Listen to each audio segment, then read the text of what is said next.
Hey guys, I just want to take a second to talk to y'all today about manifestation.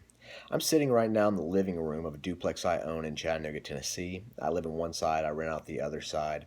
I house hack it. I bought it about this time last year. When I did my initial walkthrough, I noticed immediately that the neighborhood it sits in, it's two roads. It's all multifamilies, and one of the first thoughts I had was I have to find a way to acquire some more of these properties while I live here. I'm managing my own properties right now, so it'll be much easier and a time saver for me. And B, when I inevitably move on, it theoretically should be cheaper, if not just easier, for the company I get to manage them for me. Well, something else I started doing more and more of when I got to Chattanooga was cold calling pre-foreclosures. Now, that's a high volume thing. You've got to cold call a lot to get great results.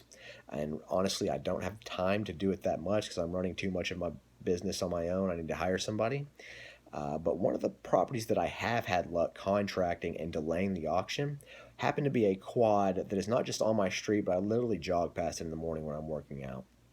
My initial thought was to wholesale that property, but as time has gone on, it's become clear to me that that's one of the properties that I'm supposed to own. So I'm closing on that property with hard money on Monday. I'll put some work into one of the units, rent it out, and then refinance that property. After I got back to Chattanooga from Nashville after New Year's Eve this year, I also happened to notice that one of the other quads on my street that I jog past in the morning had burnt down. Still don't know what happened to it, but it burnt down. And being an investor, just like any other investor, one of my first thoughts was I have to get in touch with that seller somehow.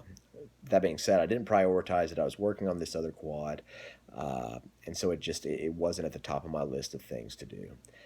That being said, one of the things that is at the top of my list every day is when I wake up at 5:30 in the morning, I get on Craigslist first thing and I scan it looking for any deals that might happen to be there.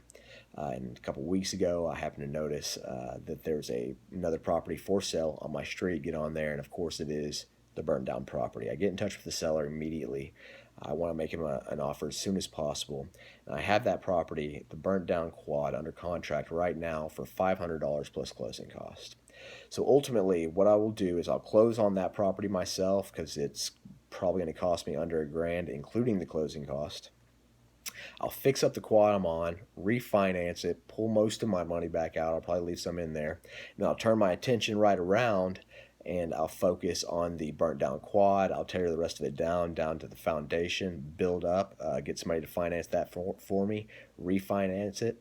And within about 18 months of having that initial thought of I need to acquire more of these properties, I will have 10 units within walking distance of where I once had 2 units.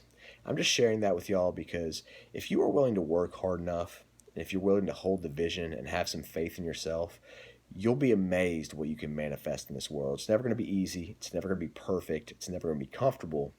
But you'd be amazed what you can bring out in yourself. You'd be amazed what you can manifest.